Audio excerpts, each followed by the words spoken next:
Kadur kala namasa ubazun emakasamun empaat. Aniki dakal paasak empaat. U kalawashak kawanda kami. Aniki kasamun afa paat. U paat kawan kasamun afa ni. Aniki wahu emapaat. U paat kawan wahu emani. Nuk kadur naju emakasamun afa paat. Awu kabub emashikaskun. Nuk kadur kawun. Kalapapa nuk ragu dekalpa. Talama, Ragabni, Kawanli Bakay de Kalpa. Aniki Abat Binafasi, Pakawan, Nanaki, Pakadur, Nukadur, Paamu, Nugamu, Hu, Panathominu Nishayu, Kawuna Lubihu. In English, that is, begin all prayers and thinking as a part of all. I am in the love of all, and all love is in me. I am a part of all, and all is a part of me. I am one as all, and all is one as me. I can succeed as a part of all, or fail as an individual person. I can be all that I wish in all, as long as my wish is to stay in all. I am never by myself.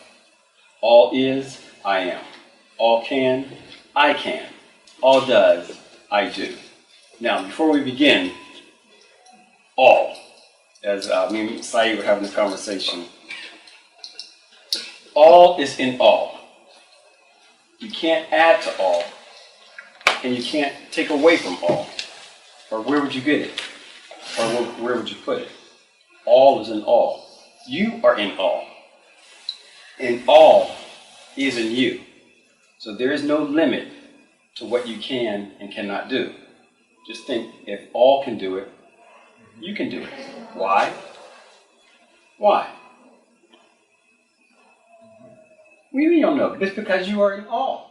I can do it. I thought you Well, you're the only one to answer, so.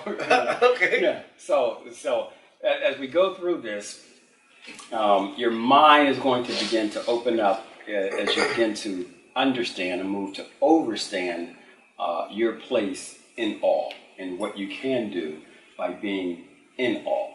All the powers that all has is radiating through you. The only thing that limits us is the locks on our mind. All right, so we'll go ahead and get started with the mind. Well, first, any questions? And who's on Zoom? Is that Doll? Oh, I see Lamar. Lamar, you there? It's probably on mute. Yeah. Yes, I am. Okay. All right, so let's begin with scroll 4, health and relaxation.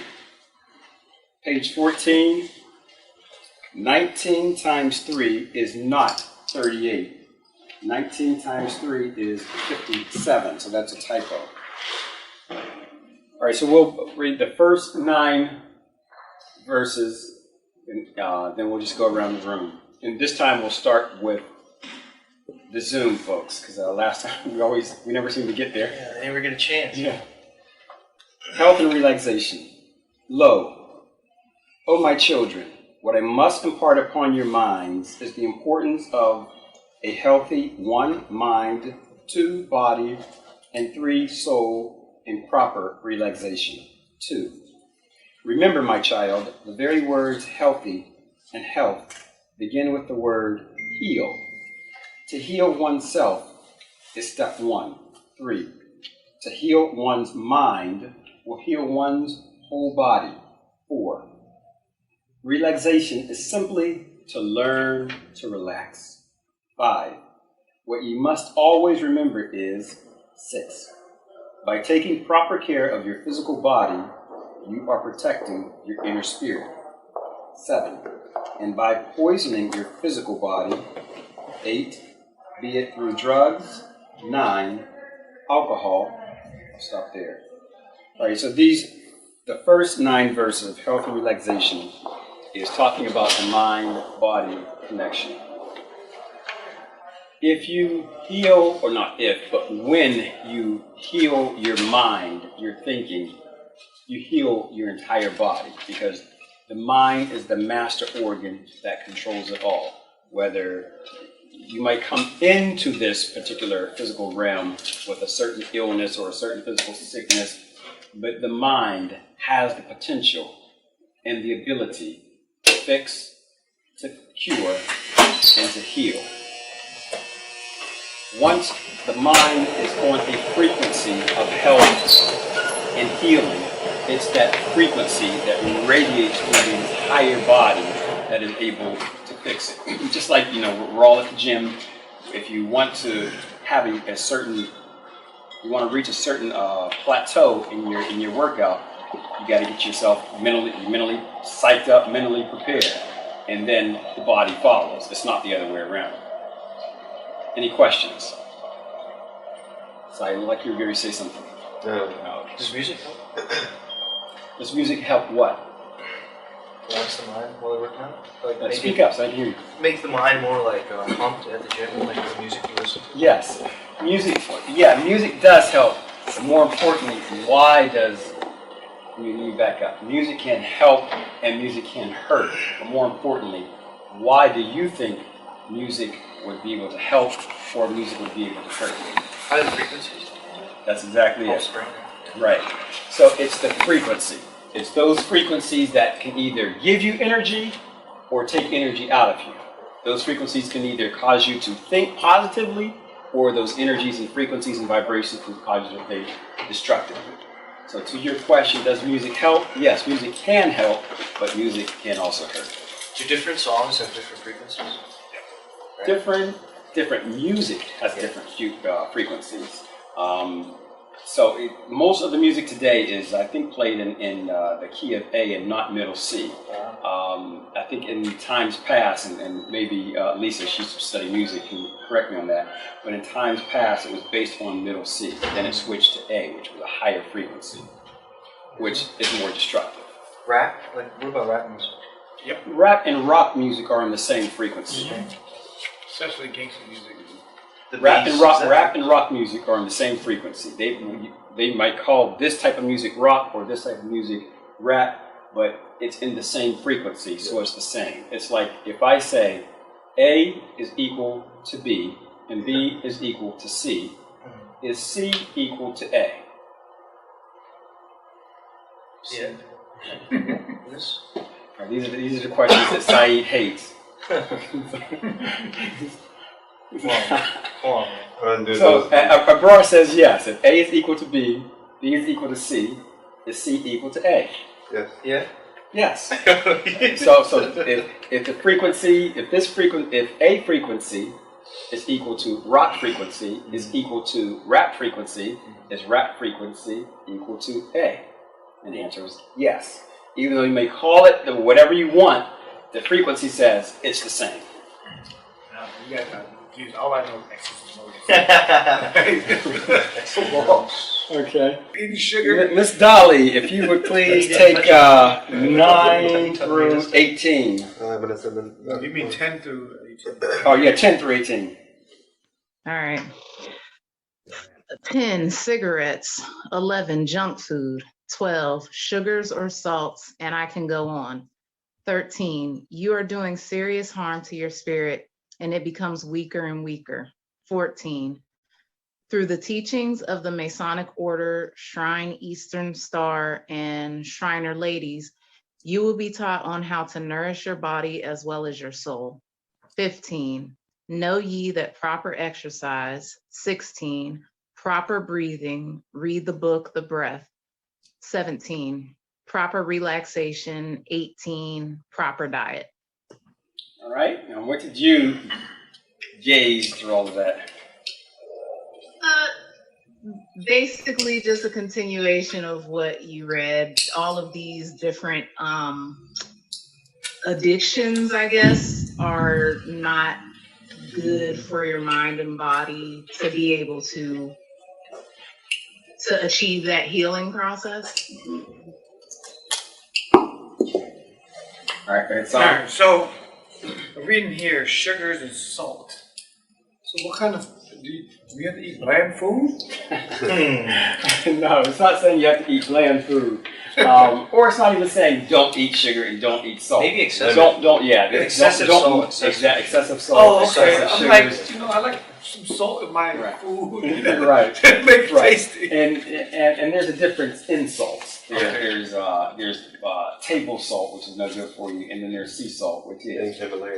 And then there's Himalayan salt. That's good. Right? So the mulching, whatever the salt that everybody use, the iodine salt. I use that to clean things. Yeah. Right. Yeah. Yeah. So this is talking about in excess. It is not saying that you have to cut these out of your diet. Okay. How about those donuts you bought in earlier? We trust it. Yeah. If you're eating donuts every day, you've got a problem. No, I don't eat them every day. It's saying like just you can do these things, but not in excess. That's true. Don't be. But even the cigarettes. No, cigarettes you should avoid altogether. How about hookah? Hookah. It's the same thing. Yeah, same. But it's like more of a cigar because you don't inhale it through. No, there's some you inhale. Well, your lungs execute the inhale, so. I don't know. Anyways, Right. I do. There's no way by it. You just can't do it. Yeah. Your lungs weren't meant to take in smoke. All right. But with that said, there are some health remedies that are based in taking in. Okay. How about the Native Americans when they used to do those? Not only the Native Americans, but also some African tribes. Those are for healing purposes, not to wreck the creation, not to wreck, as in WREC, the creation of your body. So if I find a tribe, I can try that. Why would you try it? Just to heal my body. What are you healing? I don't know. The mind. You're trying to heal your mind. It depends on. Hide my mind. It depends on your reasoning. Gotta know your purpose. I'll find the purpose of it. Yeah, no, it doesn't work like this. Hey, how about alcohol? What about alcohol? Like that's good. Is that good for you or not? Generally, no. However, again, these things can be used as medicine, medicinal. Like when you're on the battlefield and you were all shot up, then they need to operate on you. They would get you drunk, so they could operate on you. So rubbing alcohol's okay? Huh? No. You can't drink rubbing alcohol. I'm not talking No, about. you're talking about rubbing alcohol. Yeah. Yeah. If you're using that to sterilize wounds, it all depends on your reasoning and your purpose. Just like fire, is fire good or bad? Okay. Both. It's good and How? good. You can use it to heat up things And cook. Bad. It can do some damage if it touches you. You burn up a whole house. Right. Stuff like that. The same thing applies to alcohol. A thing is never good or bad without the intention or the purpose of that thing. Okay. I got another question. Go back to 8. It says be it through drugs. Is that including medication? That is included, yes. When you just get operated on, and the doctor says, "Hey, take this," or when you're sick, so you're not allowed to use like Theraflu or anything. You just said something very key. You said we're not allowed to. It's not saying it's not saying that you're not allowed to. What it's saying is just like the fire example. The fire by itself is neither good or bad until you take it and give it a purpose. Now, let's take the medication or the drugs from an operation. The drugs themselves are neither good or bad. It depends on what are you using it for. Okay. You're using it, so that you don't feel the pain from the surgery. Then it's serving a good purpose. But then, when the pain of the surgery is gone, and you're still taking the drug, now we just switch from good, and now we're going over to the bad. So as long as you do, so what I'm trying to figure out is you're using it for good intentions or Right. Yes. Again, it comes back to the mind. What is your purpose? What is your intent? Okay. Hey, does alcohol have any benefits or anything? Yeah, it does have benefits. Like Make you sleep. it makes you sleep, right? And then like some people drink wine after they eat and dinner. So like, what does that actually do? What are some of the benefits that alcohol has? One glass of wine, I think it helps with your cholesterol thing. Well, yeah, they have different studies on cholesterol, on heart, on blood flow, on hypertension. So there's a whole study toward wine and different types of wine and its effect on the body. It's the red wine that helps. Red wine? Yeah. That's the one that occasionally people can drink every day, right? Yeah, I mean, not every day. One glass. Well, it depends on Like the a little culture bit. too. And in France, they do drink it. It is customary they drink it every day. Yeah. Certain like You want to drink wine every day? No. Okay. Just ask because like, people actually do that though, like at dinner time. Because I always see, like even in the movies, they always have like the wine. I like that. Yeah. So, Miss Lamar, do you have pages? What pages in there? 13. 15. You said 15. All right. So we are where we at? 19? 19 through what? 27? All right. So 19 through 27. Okay, an intake of much water and positive thinking are the required requisite attendance Yep. that leads to a healthy, dynamic, and effective existence. Okay, 20, proper relaxation is needed to maintain mental, spiritual, and physical health. 21, many of these think that relaxation involves leaving home for some exotic place. 22, where the mind and body. All right, 22, where the mind and body are ceaselessly pumped with Stimulants. and depressants. 23, and a filled range of other damaging delights.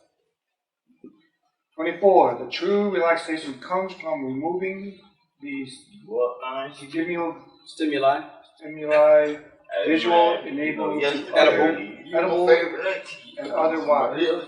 25, and turning into the inner awareness. 26, like any piece of sturdy Machinery. 27, human beings' physical and mental bodies can take quite a bit of use before giving any signs of protest. All right. So go over again, and what are your thoughts? Well, I thought it said that, for me, I think 21 it says like, it doesn't have to involve leaving, like going on vacation or anything to get a relaxation. Actually, relaxing. You alright? Right? Or wherever you're in a quiet place, wherever your surroundings are. Right. Just trying to clear the mind and get your body relaxed. That's what I got out of all this. Nice. What about like 24? 24, relaxation comes from removing a stimulus. So anything that would, I think, stimulate visually, like, watching TV or anything, like you remove that. I think that's what it's trying to talk about, like, remove anything that's going to make you overthink or not. Bad thoughts. Right. All right. Saeed, I would say they said removing the stimulus shouldn't be necessary, like, at all.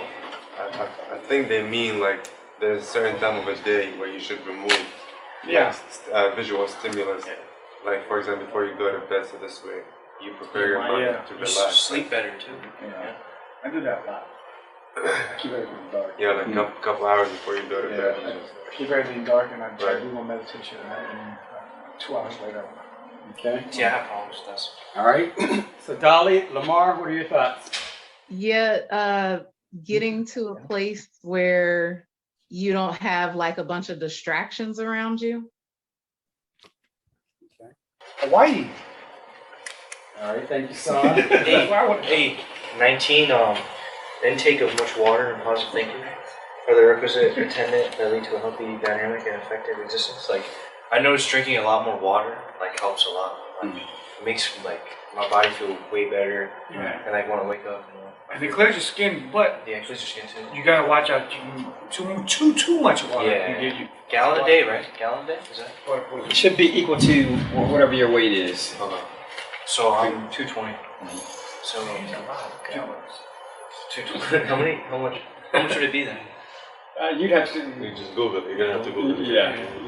We're not. I don't think it's 220 gallons of water. Aren't you a trainer, bro? You hear me? I don't think it's 220 gallons of water. That's too much. What?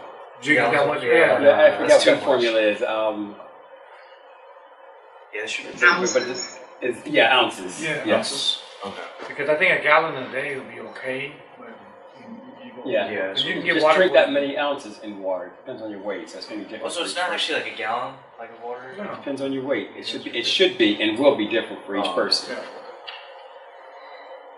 All right. Positive thinking. Actually. Mr. Samimi, you wanna go next?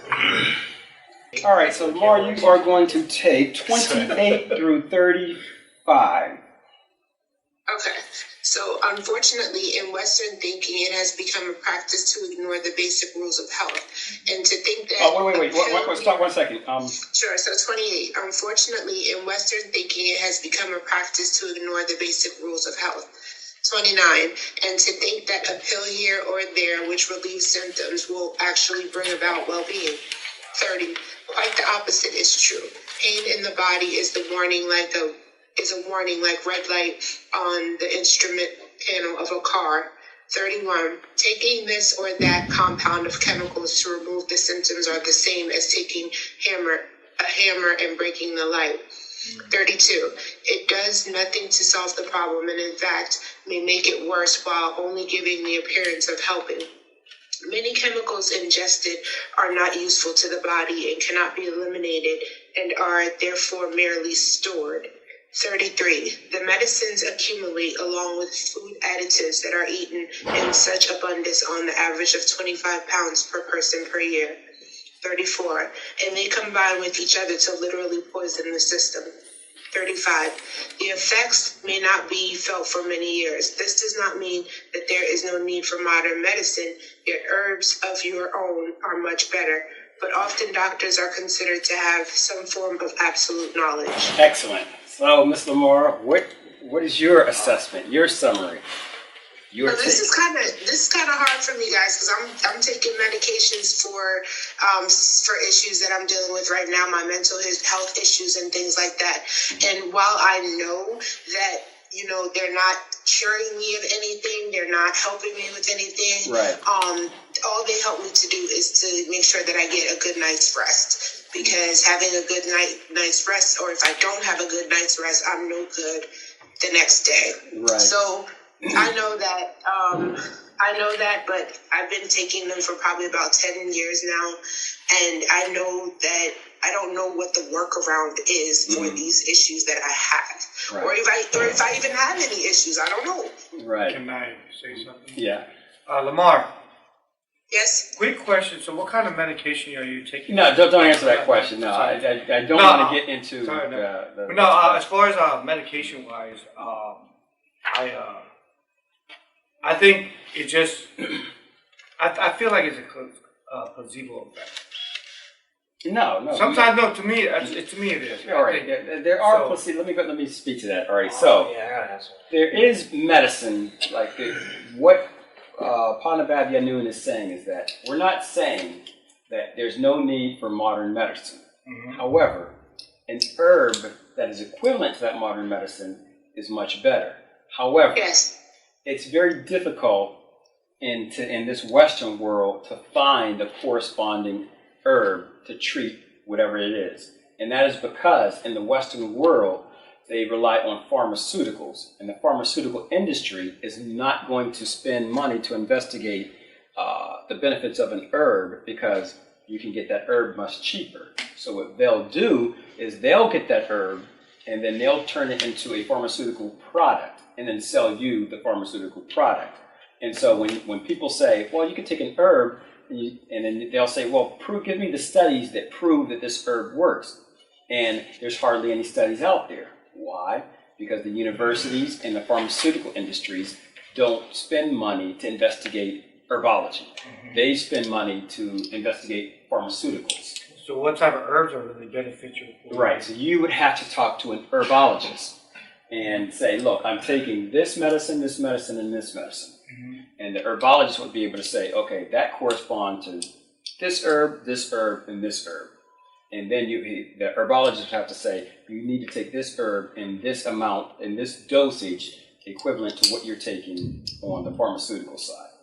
And herbologists are hard to find. They don't come around as much as these doctors do, and I do realize that Right. that's the ideal way, but like, how do you go about finding a neurologist? Okay. All right. So for Lamar, she's in the D.C. area. So I'm going to send you the naturopath that I go to. His name is Dr. Nazirak Amin.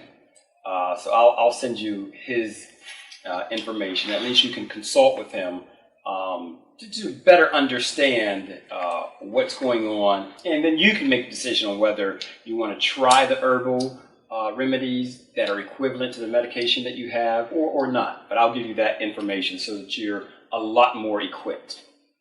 Okay, thank you. Mm-hmm. Son. So, hold on, go back to it. So why, okay, so this one talks about like how we ignore like the Western, we have to ignore everything.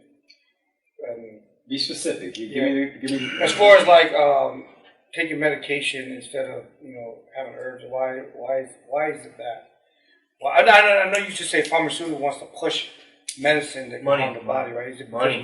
Yeah, that's exactly why. Money. Because if I tell you that, if I tell you, look, to clear a sore throat, so all you got to do is take some water and some sea salt and gargle, and then you're okay. You can do that simply. But if you don't know that, and I tell you, son, you have to go to a doctor. You have to make an appointment, and you have to get a prescription. And you got to go to CVS or Walgreens or Walmart. You got to get that prescription filled. Then you have to take it for a week, and then you have to come back to me so that I can assess that you are okay. Which one has cost you more money? The doctor? Wait, you say it like it's a question.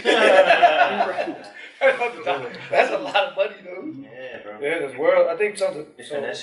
But that also takes away that connect the break down the mind and the spirit and the body, right? Physically. Wait, say that again. I'm saying doing all that can also poison. Okay, mind, right? all right. Now we're going into the poisoning part. Yeah. The poisoning part is that all medicines are acidic. Okay. So the food and the water and the liquids that you intake are either alkaline, which means it builds up cells, which builds up the body, or it's acidic. It breaks down cells and breaks down the body. All medicines are acidic. There is no alkaline medicine. Okay. Herbs are alkaline. So taking the herbs will repair cells and repair the body and cure the body. And there's a reason why I use the word cure. I'll come to that. Whereas on the pharmaceutical side, all medicines are acidic and start to break down cells and break down the body. But it might be healing. What it does is it allows whatever that ailment is you have in your body, it allows it to heal by it destroys other things around it. So now your body is focused on these other things. Let me give a better example. This is why it'll say, you get this side effect, this side effect, this side effect, this side effect, because what this medicine is doing is like a bomb going into your body. And if the area that you're having issues with is let's say your middle chest, it needs time to heal. So what medicine does, it starts exploding over here. And so now it says, oh, you might have this side effect, this side effect, this side effect, this side effect. Be careful of this side effect, be careful of this side effect. But this is now healing. It's getting rest that it needs to heal. But now you got all these other tangent things from the medicine that you just took. Because all medicine is an acid, a bomb in some way, shape, or form. And so it's very beneficial to find the herbal equivalent because herbs are alkaline. They build up.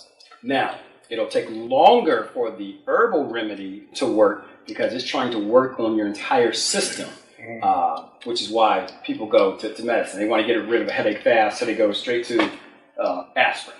Okay. What are the three? But one second, Saeed, that question. I know we talked about medicine and herbs, but what are your thoughts on supplements? Supplements are in the family of the herbs, vitamins, minerals, herbs. But if they're synthetic, then that's when the acid comes in. It depends on what they're putting into that supplement. Which is a good company? Like or like how they're being treated, like what kind of how they've been packaged, and like the pills, what the pills are made of. And all of that. What they're made of. Whatever you want to take in. Dahl, Lamar, what are your thoughts?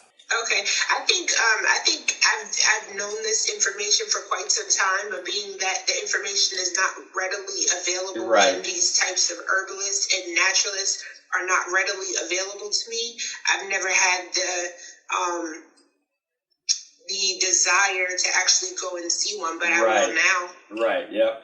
Yeah, and that's a very good point. You know, there are no herbology shops. You see Walgreens, you see Walmart, you see CVS. Anywhere you go, it's always bombarded to you. Get medicine, because it's all around your surroundings. Yeah, you don't see in the herbal store. Right. Go far. Like, what are the 3 herbs? Like, people use? Are they like roots and stuff too? Yeah, roots could. Right. Like, is turmeric part of that? Yeah, that is an herb. Yes. Because I know they're good for inflammation, right? Yes. All right. Yeah, How about those are herbs. ginger? Ginger as well. I'd be drinking the crap out of ginger tea. Right. No, like I boil the ginger in there, Right. and then You drink I that. drink it, yeah. Yep. And mint. Yeah, and mint as well. Oh, okay. There's so many herbs out there. Yeah. I didn't know that was Can part I of give the a family. little testimonial? Uh-oh, here we go. So I have some pretty serious issues with my heart and lungs. And I stopped taking my medicine like about 4 months ago. And I was told that the right side of my heart was enlarged and that there was really nothing that could be done about that. So I did some research myself. I found out that curcumin, which is the active ingredient in turmeric, they did a study on some rats or something, and it brought their heart enlargement down. So I started taking some high dose curcumin for a couple of months. And the next time that I had my doctor's appointment and they tested how my heart was doing, it had gone back down to normal size. Oh, wow, that's great. So that tells me that your physiology and a rat's physiology is the same. I'm just joking. I mean, but you know, when you do your own research, you just have to, I don't know, I've always done the guinea pig thing on myself. Right. So As long as it's not WebMD. No, that's good. And I think that's going to help Lamar as well. Isn't that good? Thank you. Dang. Yeah, I thought it was official. Any questions or any comments? WebMD, they say you're gonna die. Oh yeah, that's true. I've Any seen questions or those. comments? So like every medication's like that from the doctor?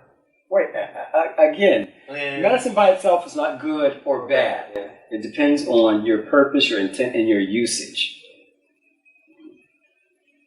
Now, I will say all medicine is acidic. Yeah. Yeah, but it might still help you for whatever it is you're doing. Just don't get dependent and reliant on it. Thank you, Miss Lamar. All right, so Mr. Abrar Samimi, if you would take 37, 38, Let's go, bro. 4, 5, 6, 7, 8, 9, down to, just from 30, what did I say? 37? Yeah, 37 down to 9 of the. Much ad. 37. Most of the diseases of the mind and body can be eliminated by the following 5 basic points. I thought we stopped at 30. Oh, I'm going. 38. 1. Proper exercise. 2. Proper breathing. 3. Proper relaxation. 4. Proper diet with much water. 5. Positive thinking, prayer, and meditation. So mind your mind for the jewel of your soul. Scroll 5. Diet. Lo, thou should ponder on taking proper diet for thyself, which ye can also learn through the teachings of the Masonic Shrine, Eastern Star, and Shriner Ladies of Al-Mahdi Shrine Temple. 2. Improper diet is another hindrance to spiritual progress. All foods have distinct energies, just as the physical body is formed from the gross physical portions of the foods that are eaten. 4. So the mind is formed from the more subtle portions. 5. If the food is impure, the mind also becomes impure. 6. Cigarettes. 7. Liquor. 8. Narcotics. 9. Fast foods. And too much meat are the most common detrimentals. All right. So what is your summary and synopsis, Mr. Abrar? Well, it starts out by talking about how you should, really consider diet, and it kind of references where the teachings come from, and then it starts talking about how diet affects your performance, and sort of like, basically, it's telling you that most of the big portions that we eat, they're not good for your mind, and the smaller portions are what the mind is made of. So when we look at like a food pyramid, and like the small portions are like, I think, I mean, they keep changing what the food pyramid looks like, but basically, like, typically, right, in a typical American diet, like, you go buy one burger and it's got like mostly meat, and then it's got mostly like bread on it. But this is saying that those stuff that's barely there is what makes up the mind, which is like vegetables and herbs and stuff. I think that's what it's saying here. So the mind, so section 4 where it says the mind is formed from the more subtle portions. What are those subtle portions? Is I guess what I would like kind of ask, right? Right. Be more specific instructions, Okay, I'll get to that. Yeah. And then impurities to the mind obviously affect its performance. So 6, 7, and 9, those are like 6, 7, 8, and 9 are pretty much those substances that are bad for the mind. Okay. Any questions or comments? First, any questions for Mr. Abrar while he's still up here? How much meat do you eat? How much meat do I eat? Yeah, not that much. No, I grew up in I was born in the northern parts of Iran, so it's like where it's all agriculture, and nice. My mom like we're big into herbs and stuff. Like, actually, if you look at like Mazandaran, I don't know if anyone wants to Google this, Mazandarani food, it's like all herbs. So it's like herbs is one thing I know about for sure. It works. Mm-hmm. What is it called? Mazandaran.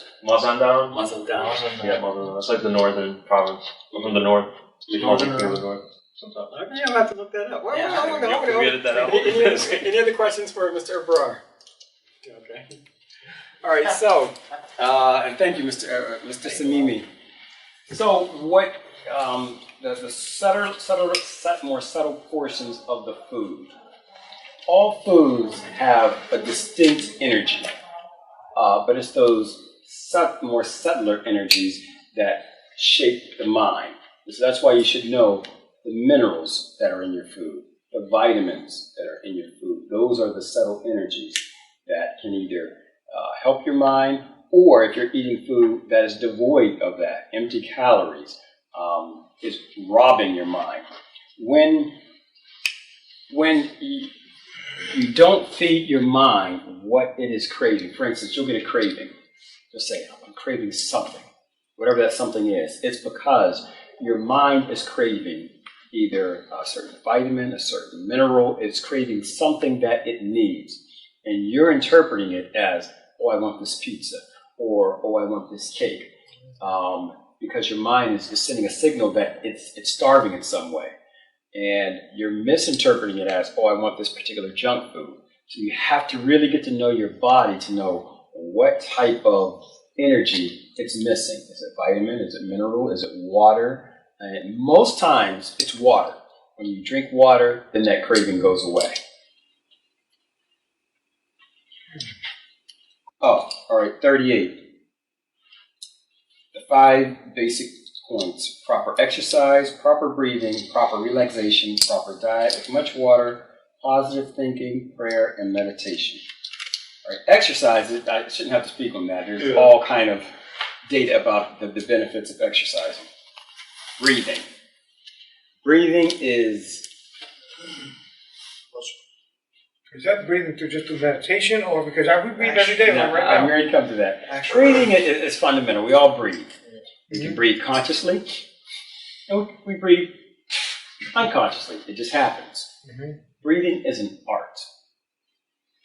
Now, there is a book we mentioned earlier on page 15, that 16th verse, proper breathing, read the book, The Breath. Breathing can, okay, I'm smiling because there's just so much that your breath can do. When you breathe, we breathe in, we breathe out. Now, if you want to have, I don't want to use the word psychedelic, but I'm going to use it anyway. You want to have like psychedelic experiences, it's control of the breath. If you want to be able to heal, it's control of the breath. If you want to be able to control your mood or your emotion, it's control of the breath. For instance, your breath goes in your upper lung, your middle lung, and then your bottom lung. Most people, for some reason, only breathe into their upper lungs and leave their middle lung and lower lung full of congestion. That congestion is toxins, and those toxins poison not only your body but also your mind. So when you breathe, for instance, I can't even, I'm going to try to, the proper breathing is your diaphragm should, when you breathe in,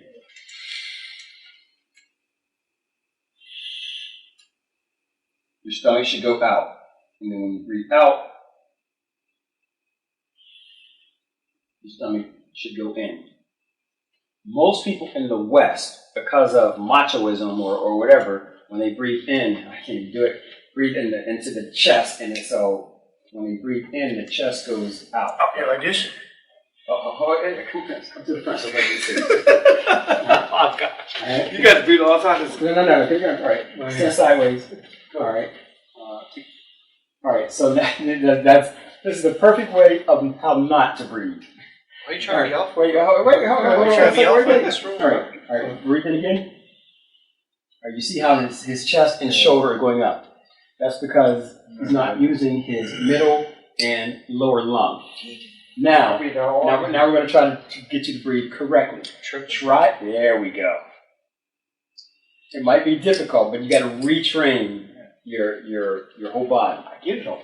I do it all. Right. What if I want to be macho? Why you want to be macho for? So when you breathe into your diaphragm, you actually you're cleansing your entire lung. You breathe it in, and then bring it up. But don't you have to breathe out so breathe into your nose, out to your mouth? Or what's the technique with that? Again, there's a certain art. There's certain meditations where you breathe in your nose and out your mouth. Yeah. But then when you go into your meditation, you start breathing through your nose, and then you get to a point where your breathing stops. That happens a lot with me. A lot. Because like when I meditate, the person will tell me to relax. I'm relaxing. Once everything relaxes, she says, breathe in, like take the positive energy in, and then breathe out the stressful whatever through your nose, through your mouth.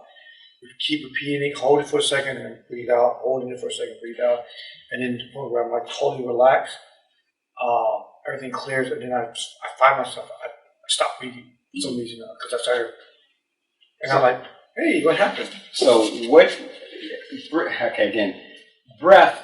You're breathing in air, and within this air that we call air, there are, again, subtle energies. Sometimes it's called chi, East India calls it prana, ancient Egypt calls it sekhem. It's power. It pervades the universe. It's right here, but how to activate it is connected to how you think and how you breathe. When you breathe in, and breathe out. Let's just do it now. If you breathe in, sit up. And what I want you to do, I'm going to tell you first, is breathe in and breathe out. And then I'm going to say, hold it. So on your exhale, I want you to just hold that breath. So you can just breathe in normally. Breathe out normally. Breathe in normally. And out normally. Now on this next exhale, just hold it and don't breathe in. Now.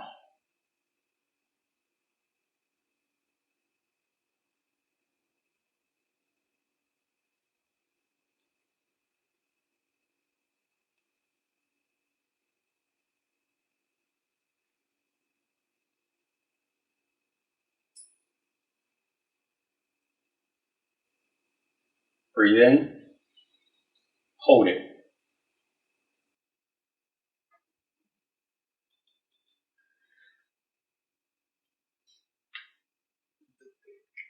Exhale. All right, now, I wanted you to feel that exercise.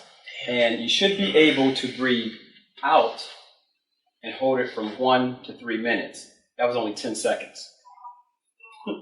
Now, when you breathe, and then what happens is this air or this prana, this sekam, this chi will go from just filling your lungs, then it starts to get absorbed into your tissue. This is where the healing happens. Hold on, I gotta write this down. Can you give us the time frames again? You said how long should we breathe in? How So long should we first you'll do like 30 breaths, like regular breathing. And exhale is like inhale, exhale, 1, inhale, exhale, 2, inhale, exhale, 3. Now, do about 30 of those. Then on the 31st, exhale, stop breathing. Hold that, start for like 1 minute. Should be able to go from 1 to 3 minutes, but try for 1 minute.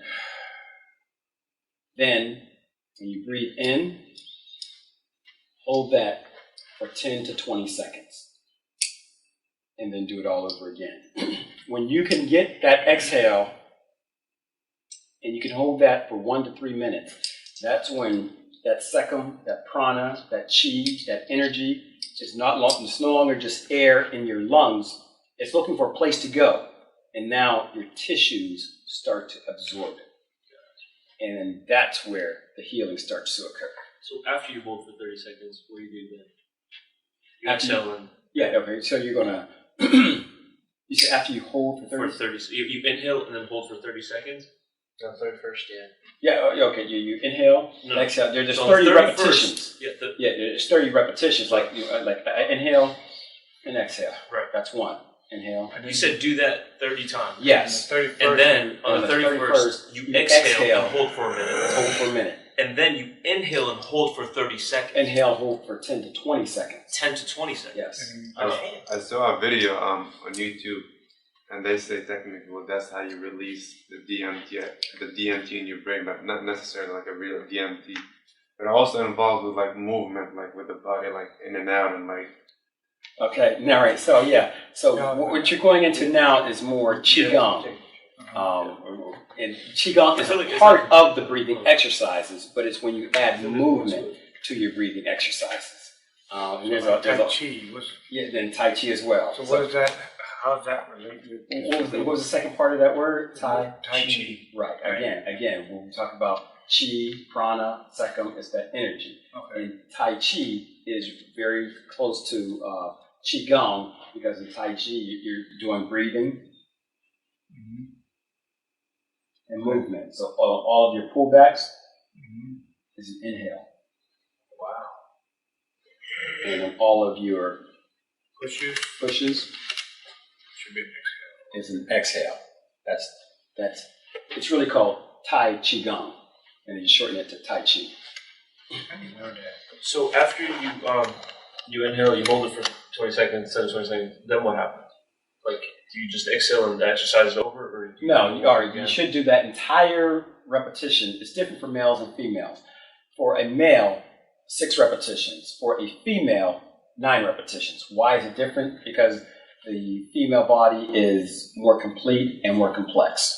Wow, okay, so 6 reps for a guy. Dang, that's a lot of breathing. That's why when I said breathing is an art. But Yeah. but you'll Just feel make sure your exercise- like very like. Wait, let me hear from the women. A lot of times men we overtalk the women. So Lamar and Doll. I don't have really anything to add, but I would like to try that to see if it works for me.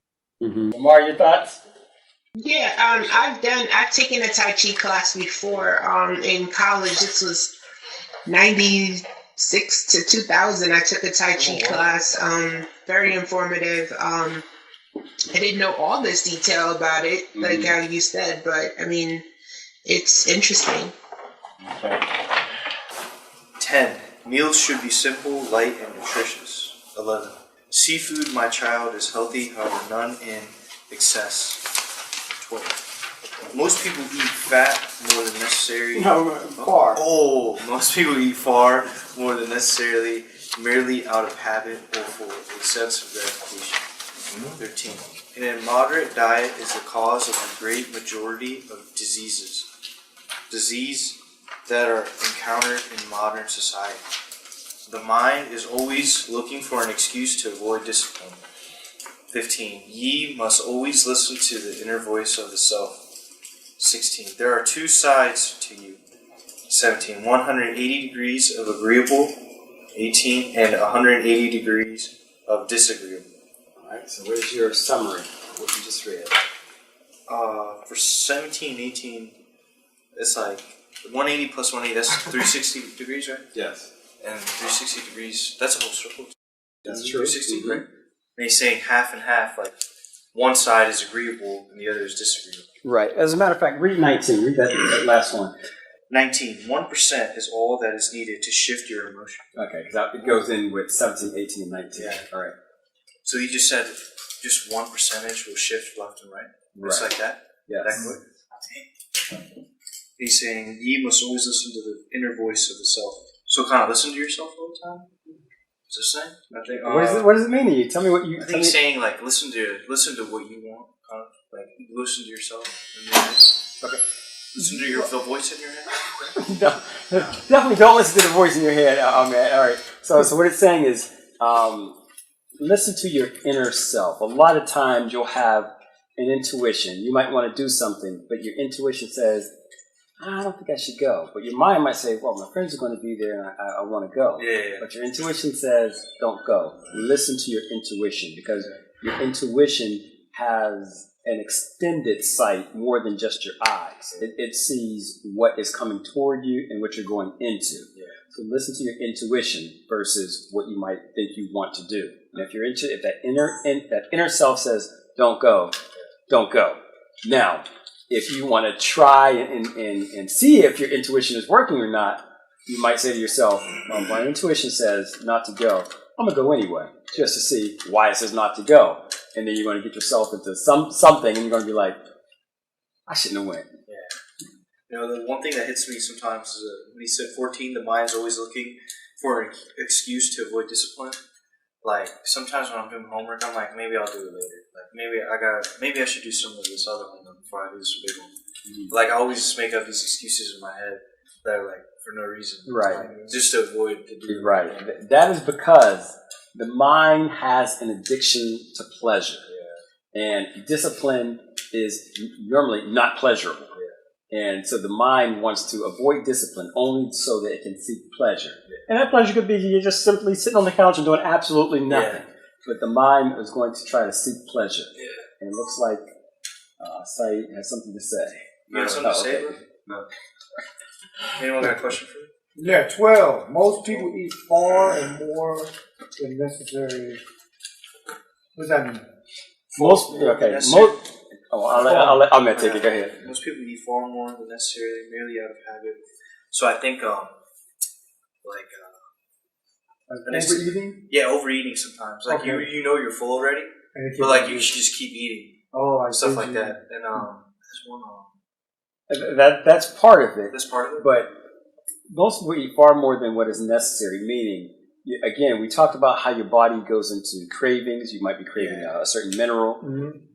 Your body only requires a light amount of food to function. Okay. And then once you eat that light amount of food, you should stop. But guess what? To keep going. Keep going. Like the 4 donuts we just had. Yeah. Exactly. Shouldn't they down to sleepy? Right. And like sugar in a day, right? How much sugar like you need in a day? You don't need sugar at all. You don't need sugar at all in the day. No, you don't. What are those people that are like, oh, I need some sugar, like blood sugar gets low? What are those people? Well, those are medical conditions. There's a condition for it? But yeah, you don't need You actually sugar. don't need Sugar is sugar. actually a drug, Okay. and your body treats it like a drug. Is honey a drug? Honey is not. Honey is a medicine. Okay, so I can substitute honey for sugar, right? Yes and no, depending on why are you. What is it you're looking for? Just for the taste. You're doing it for the taste because sugar is a drug. It's an addiction. Yeah. Now you don't need it in your tea. I drink my honey and lemon. Yeah, I do too. So But you really don't need it. It's only because you want that taste. But I also do it because of allergies. Well, then that's the medicine. Because I get local honey. Yeah, local honey. Yeah. But everything in food has sugar, right? Everything. Yeah, they put sugar and salt in everything. So when you talk about you don't need sugar, you also mean sugar in fruit too? Yeah, you don't need sugar. Sugar is a drug. There's a whole there's books out on how the sugar industry marketed itself to be in all of your foods because it's an addiction. The sugar Once you stop sugar, like if you start fasting, you feel so much better. Your thoughts are a lot clearer because you've gotten rid of that sugar. Sugar dumbs you down. So how about even the sugar in the fruit? Even sugar in foods. Fruit is a medicine. So fruit is actually a medicine. So I can eat watermelon. If you want to flush your system. Ooh, I like watermelon. Yeah. So like what you said, like we eat fruits out of just because we might have a taste for it, but fruit is actually a medicine. You don't need sugar.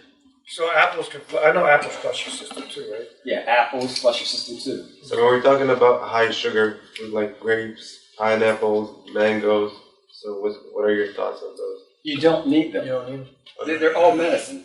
What you need is the basic vitamins, minerals that you get out of that food, which are very light. Like we were talking about Middle Eastern breakfast, where you mentioned it was like you said it was like tomatoes and like some cheeses, cucumbers. So whatever those vitamins are, that's good. But we eat far more than what is necessary because we want the taste of the sweetness, the honey, and that's why our waistline starts definitely going cold. It's all because of sugar. The waist, the big. Sugar is the main culprit. So how about pasta? Because I know starch turns to sugar. Yes. So pasta. Well, cornstarch is. It's the insulin spikes in your body that causes your body to store fat. Doesn't sugar like I heard some of you guys probably know more because you're trainers, but restore glycogen levels or something like that, right? What is that? That's after you work out. You need to replenish. You need to replenish. So that's sugar is. Dolly, looks like you're going to say something. I'll make a comment. If you guys know about like the keto diet, most people because you have to give up sugar and carbs turn into sugar when they're metabolized in the body. So when you give up sugar, it's like these people are dropping like 15 pounds in a week sometimes. Like sugar is the main culprit. I'm trying to get bigger. Well, eat all sugar you want. I'm trying to be 225 pounds. I'm close to it. How much you weigh? I'm almost 200 pounds. I'm like 2 pounds away, bro. Well, let's trade. Huh? Let's trade some of the week. So how much you weigh? You weigh less than me. 180. Besides you, how weigh you and you? Bro, I'm fat, bro. I weigh 220. I'm almost 200. I got 2 pounds. Not too much bite. 2 more pounds to go. All right, let's get back on track. All right, so that was Mr. Oh man, thank you. Is there any vegetables you gotta watch out for? Not that you are all vegetables. Broccoli, bro. No, that is a good question. There are some vegetables that are specific medicines that you should not eat regularly. One is garlic. Two is what is that thing called? You should or you should not? You should not. Why garlic? I'll have to get into the why. I forget the why, but these are things that Garlic is actually a medicine as well. You shouldn't consume that all the time. It should not be one of the staples of your food. Garlic, herb, right? eggplant, and there was something else. And on next week's meeting, I'll bring the reasons And why. lettuce? And the lettuce is good, except but iceberg lettuce is really trash. Okay. Romanian lettuce. Yeah. Iceberg Romaine is lettuce, yeah. Not Romanian. but Romanian. I said that. Romanian. I didn't say Romanian. All right, so Mr. Saeed, 20 through 35. All right. Yeah. To 35. Okay. Yeah. Alright. To the one side starting Let's start with the 20. 20 to the one side starting the path of disagreeable action. 21. Or very agreeable. 22. You are in control. 23. Listen to the voice of agreeable things. 24. Rather than complain of the disagreeable mind. 25. What goes into the human body. 26. Correlates directly that efficiency. 27. With which the brain functions. 28. Studies have shown that certain red food color. 29. Creates hyperactivity in children. 30. And that refined sugar can cause emotional instability. 31. And this is what most start their children on. 32. There are two examples of substance. 33. They are heedlessly consumed. 34. Without understanding the effect. Overstanding the effect on the body and mind. 35. Each of which have two parts. What is your summary? So pretty much they talk about like how nowadays many children start consuming sugar in an early age, and they say that the refined sugar can have some negative effects on emotional behavior for children, and also without the parents understand the actual effects on their children or the early stages of their child development. That causes ADHD, you think? What was your question? Sugar, whatever the refined sugar stuff that causes within children. I think when they develop, do they call that? Does that cause ADHD after they're born and develop? I think ADHD, When the mother puts in whatever into the body. if I'm not mistaken, I think ADHD is caused by how the kids were being raised, and how much attention they were being given, and how they were raised pretty much. Nutrition can play a factor too, but I'm not really sure if it's directly through sugar, but it's more like how they were raised and treated when they were kids. It could be genetic. Could be, yeah. Could be genetic. ADHD. I don't think so. It's more like of an emotion, like an external factor. Because what I read was ADD, right? They're the same. Is it? No, because Attention ADD deficiency is disorder. what is Attention deficiency. because they read going back with pharmaceuticals. Yeah. You couldn't give medicine to a person with ADD. They changed it where they say now it's ADHD. Now they can give medicine to and try to treat it to calm the person down, or the children or whatever, right? So that's where I think that when I looked it up, that's what the two factors are. Cause they don't say people with hyper whatever attention disorder. Right. Yeah. I'll come to ADD. Are there any other questions for Mr. Saeed? ADD gets really What? So I say, what? Wait, hold Okay. Okay, what? the ADD gets diagnosed quickly. What is it? Yeah, I'm gonna come back to that. Any other questions? What was the question? 23. Listen to the voice of acceptable, agreeable things. Was that intuition? I think I was talking about. All right, what does it mean to Saeed? Listen to the voice of agreeable things. I do feel like, or I do believe that sometimes things can be a lot simpler than you think. So listen to it and just go with it instead of overthinking things and making things complicated. Okay. Just do it. Just do it. Don't overthink.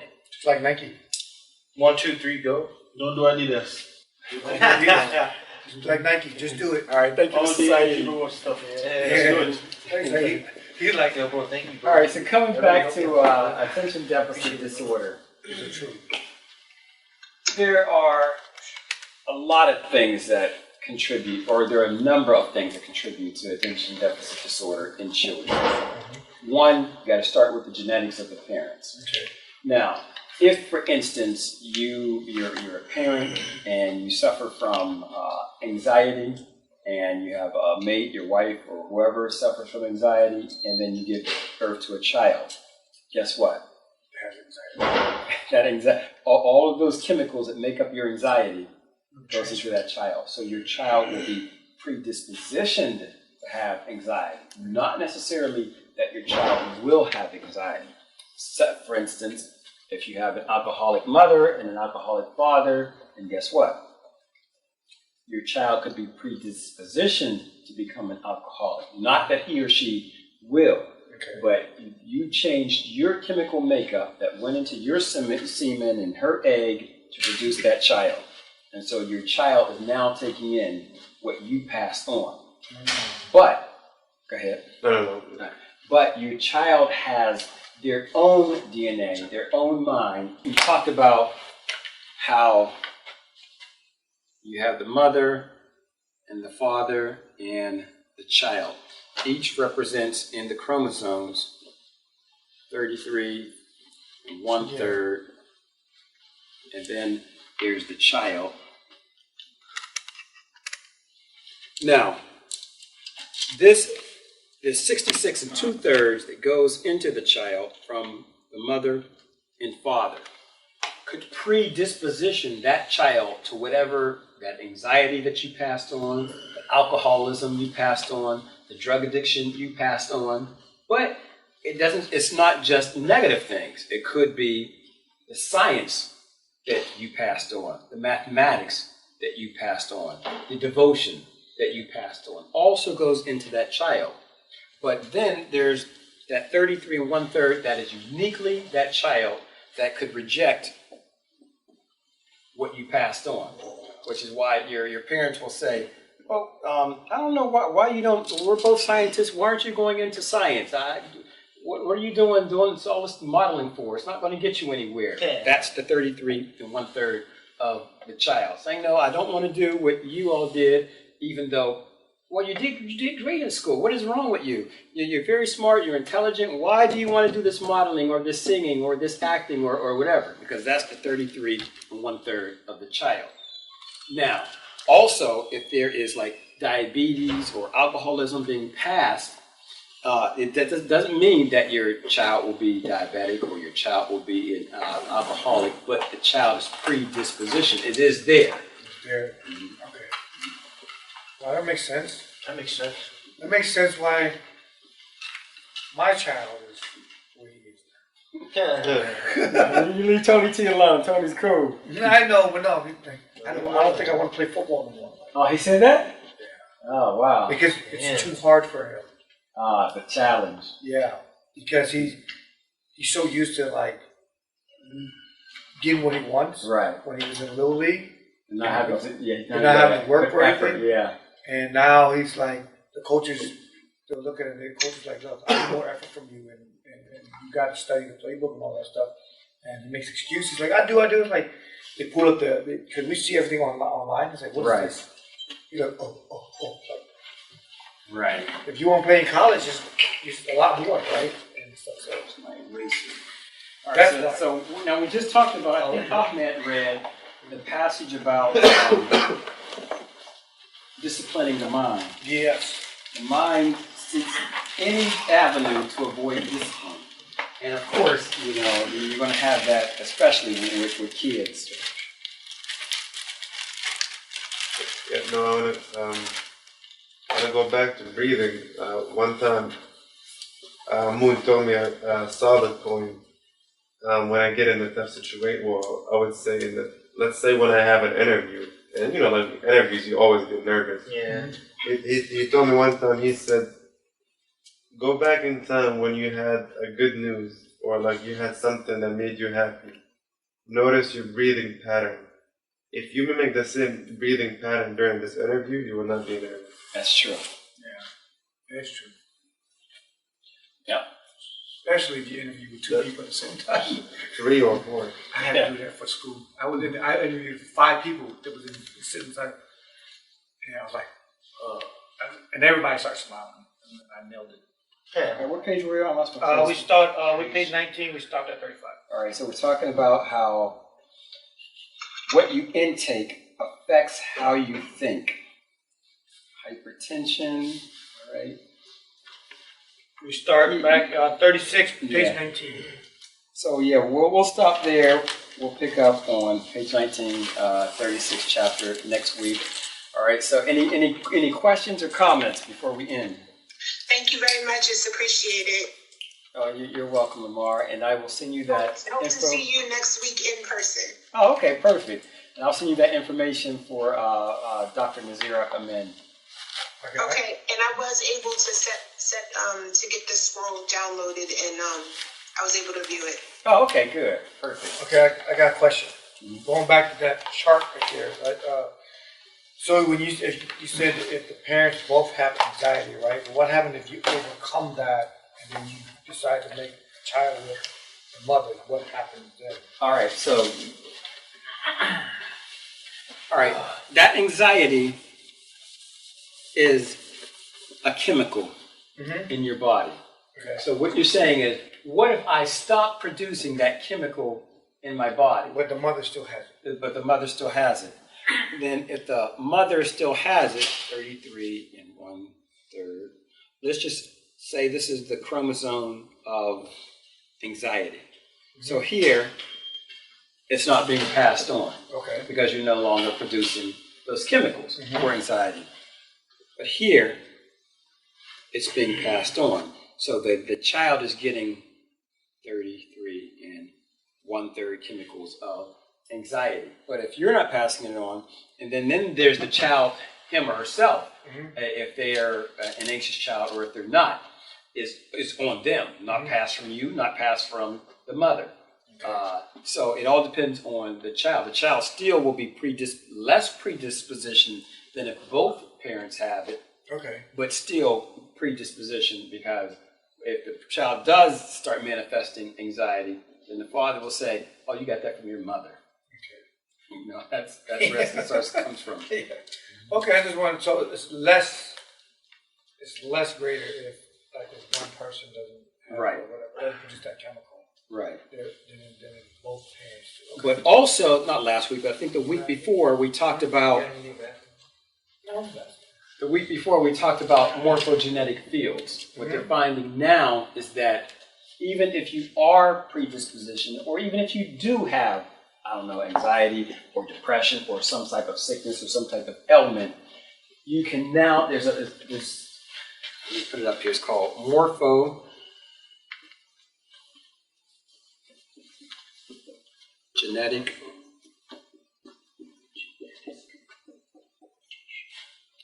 not mutations, fields. Morphogenetic fields. This is a field of energy that controls your genes. We talked about how you could have a gene that splits. They're the same gene. And let's say those genes go to make your arm. But they're finding that if you have this same gene, it's an identical gene, it goes to make your leg. And they don't understand how is it that this gene that is the same, it's split, but it's the same gene. So some of these genes go to make the arm, some of the genes go to make the leg, some of these same genes go to make a heart. What is controlling, what is telling this identical thing to go do different things? And it's a morphogenetic field. So each of these genes, let's say they're clustered here, are surrounded by an invisible morphogenetic field. If these genes split, they're the same gene, but now there's a different morphogenetic field around it. And this morphogenetic field is saying, go make an arm. This is saying, go make lungs. Now, they also just found that you can control what your field does or doesn't do. You can turn it on and you can turn it off. So if you want to produce genes to go heal, like Dolly said, an enlarged heart, you can do that. And so now they're studying how thought, again, the mind,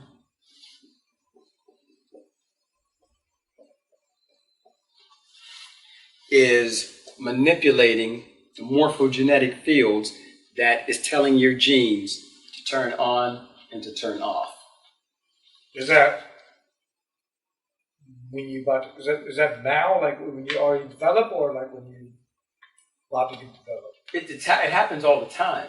Now that they just now discovered that this is happening, and so now they're trying to figure out, it has two things, and I think that's when we pick up at 36. There's like I said, we can breathe consciously, and you can breathe unconsciously. So it just happened. You can blink on your own, or you're going to blink automatically. Your autonomic nervous system is going to have you blink anyway. This is the same way these fields act. They do things on their own, like blinking and breathing, but you can also control it, just like you can blink on your own. You can breathe on your own. You can tell what genes to turn on. You can tell them what to do, and you can tell them when to turn off and when to stop.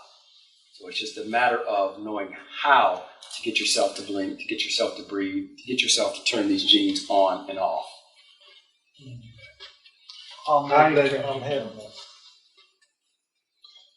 What was that? No, yeah, no, I agree. Now, I know we talked about how water changes shape, and I know we talked about, can you talk a little bit more about how using the water in the shower and thinking positive about it? Yes. Remember we discussed that? Right. All right. And this is the last question, all right, because we've got to stop. So, water. A couple weeks ago, we talked about Dr. Emoto. Dr. Emoto.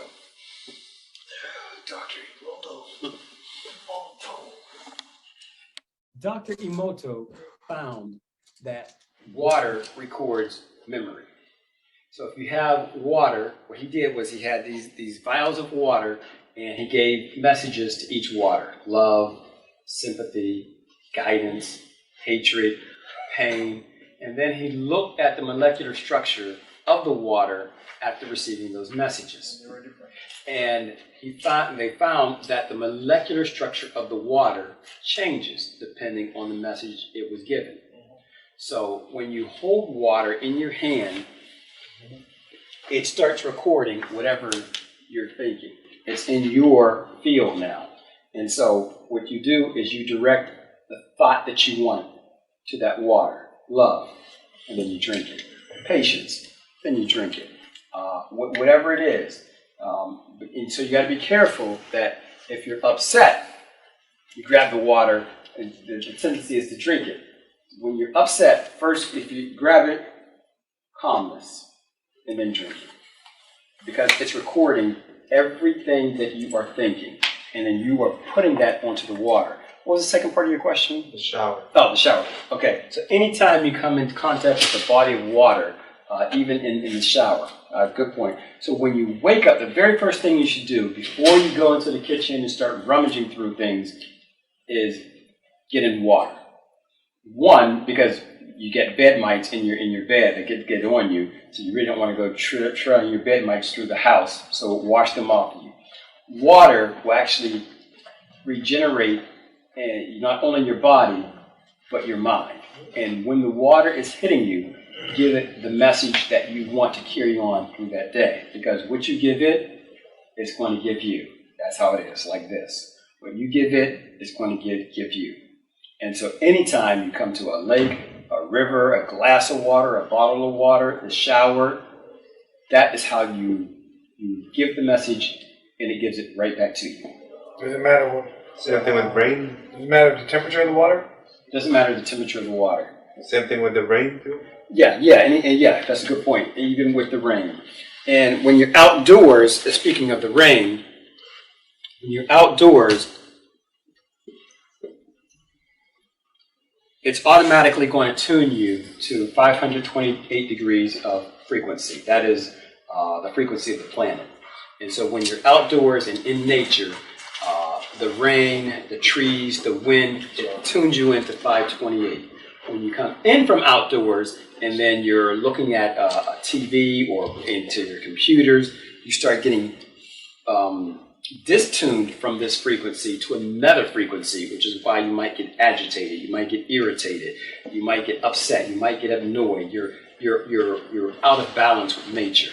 And get back into nature, even if it is raining, go outside in the rain, or just go outside and sit near a tree, go outside to a field, and nature automatically brings you back to where you should be, 528. Okay, well, I got one So last. I feel like I belong to nature when like kind of like going through it. So I like remember like last time I was like, let's go to the nature by the river, something like that. Yep. Nature walk. It's like a reset, yeah. It's a reset. That's exactly what it is. So I got one more question. Last one. Cold showers.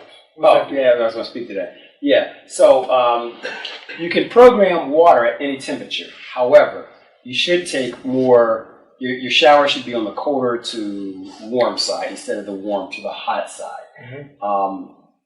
It affects your mind differently. When you are in the cold to the warm side, it's easier for you to absorb the messages that you want from the water. When you're on the hot side, it's like now you're releasing. Like when you go into a sauna, you're releasing. You want storage, so you want to be on the cold to the warm side. Okay, because I thought like when you shower cold, it like wakes you up and energizes. Yeah, it does. Because I do that a lot. I go from warm, soap, and then rinse everything off, and then turn it cold just to chill out. And then, but my body, when I come out, it's like I'm so warm-blooded. It takes me 20 minutes to get dressed because I'm just still steaming, and I'm just still hot. You should avoid warm, hot showers. No, I don't. I go warm to cold. You should only be in the cold to warm. Yeah, you said you're going from hot. No, I don't go hot. I go from warm to cold. Okay. All right. Yeah, but even when I do a cold, I'm still my body still generates a lot of heat. Right. Okay. Yeah. Some people have your either disposition. My hands and feet are normally cold. Sounds like yours are normally warm. Yeah. So if you are the type of person that normally have warm hands and warm feet, that's only because you have the capacity to heal others. When you have that warmth, this energy, you just have to learn how to transfer it from you to other people and heal them. Because I'm trying to wonder why. Because I constantly have to change my socks. That's because you get athlete's feet. I don't have athlete's feet. No, because like even when I'm sitting down, my feet are dry. I put my sock on. I don't put my shoe on. 5 minutes later, I'm like, I just don't feel like it's wet. It's like it's just, I'm just warm. And like my son goes, Dad, it's cold in the house. You're not cold? I said, no. I'm running around the house with just a t-shirt and shorts on. Right. He's like, no. All right, so let me hear from the ladies before we end. Dolly and Lamar, any thoughts, any closing thoughts or anything? Good information. Thank you so much. You're welcome. Thank you. Okay. All right, so again, we'll this time, let me think, I meant to bring the gold book. So we'll close it out with the same prayer that we opened with. All right, you don't have to bow your head or anything, but just listen. So I'm going to do it in the Nuwapic, and then I'm going to do it in the English. Abdur kala namasa ubazun emakasamon empaat. Anuki de ka paashak empaat. U kalawashak kawenda koni. Anuki kasamon paat. Upa kawen kasamon papi. Anuki wahu ema paat. Upa kawen wahu emani. Nut kadur naju emakasamon paat. Awu kabub emashakaskun. Nut kadur kawun kalap pap nukregu de kalpa. Talama, Ragabni, Kawen, the Epake de Kapa.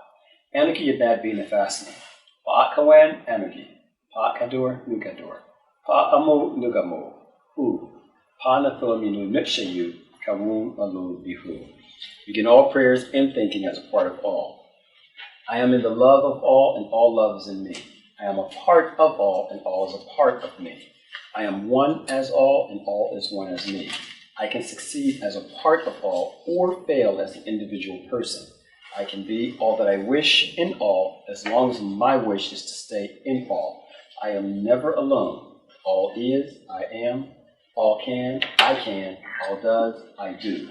Who? The guardian whom nothing would exist except by way of it. And again, you can't add to the all, and you can't take away from the all.